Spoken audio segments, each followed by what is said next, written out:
Hello traders, all I have to say is wow, just wow today. In all of my trading career so far, I have never seen a time where oil has gone negative in a contract. Last night was absolutely one for the ages, and we're about to talk about it right after this intro. See you on the other side.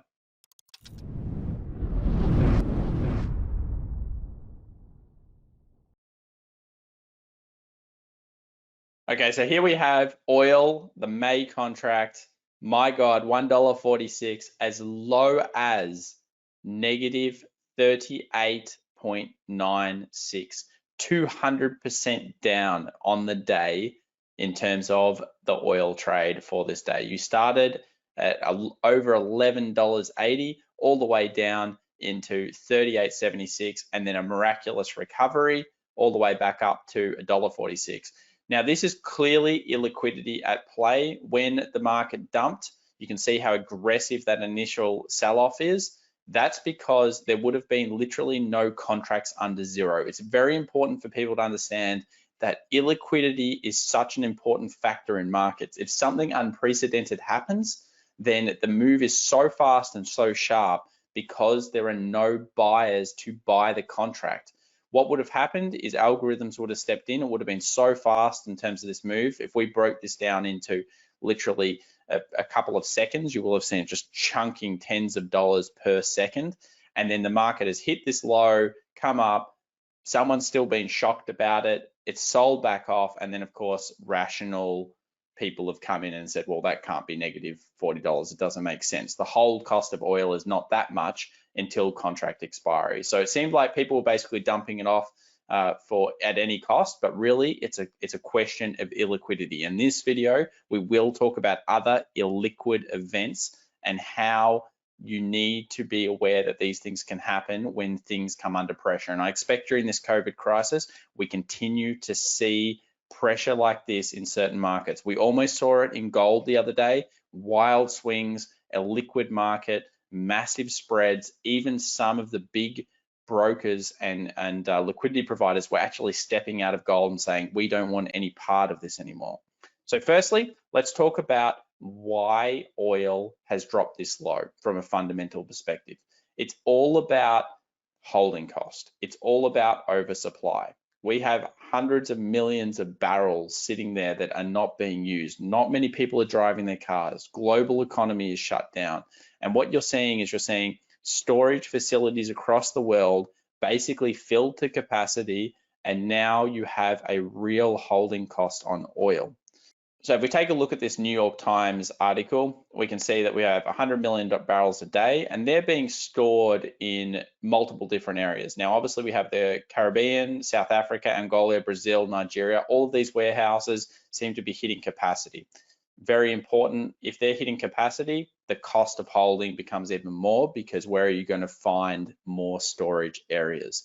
Even Donald Trump and other governments around the world are starting to consider buying barrels for the country to try to stabilize oil. It's another move to try to stabilize this massive glut.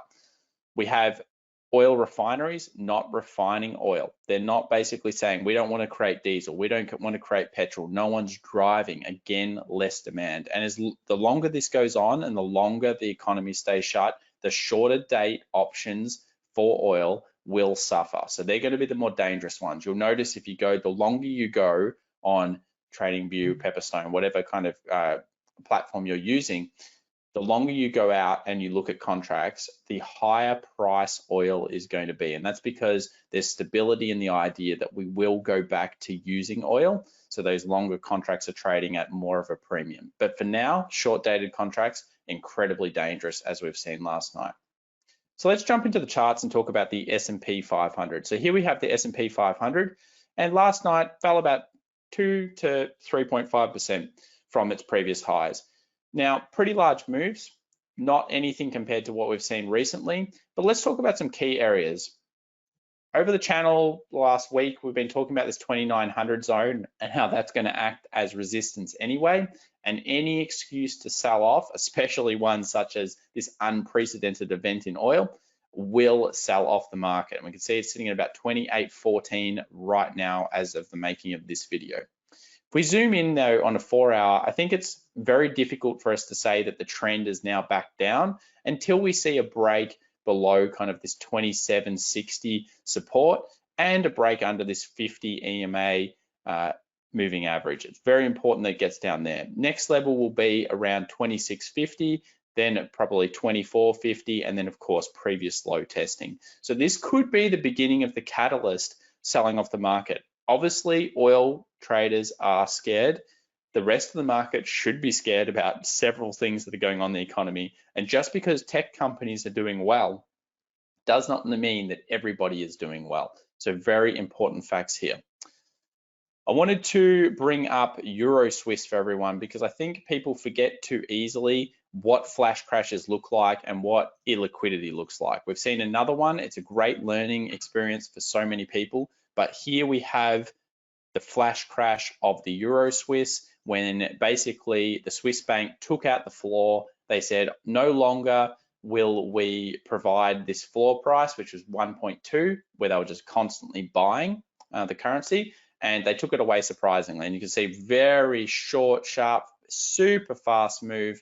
It actually went even lower than the price that's here. It went to around 47 cents in 5 minutes. So in 5 minutes, we dropped from $1.20 to 47 cents due to illiquidity. It went so quickly and so fast, and it was just astronomically crazy. Then it obviously recovered, went back up to this kind of $1.05 and slowly recovered over time as people stopped panicking. But that is an example of a flash crash. We have the tsunami in Japan, flash crash on the yen, about 500 to 600 points incredibly quickly.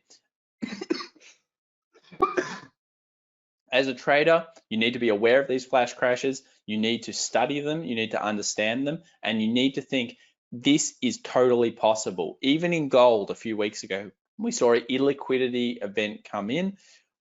Bonds, illiquidity event that was fixed by the Fed. But gold was getting wide spreads, very, very volatile for gold and the way it trades. It's trading $100 a day at one point there.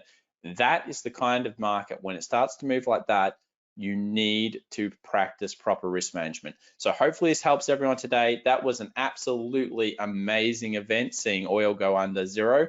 Obviously not good if you're in it, but the wrong way that is, but it is something we all need to learn off. So stay tuned for more videos in the future. Please like, comment, and subscribe to our videos, and we'll see everybody in the Telegram chat rooms. Speak to you soon. Bye.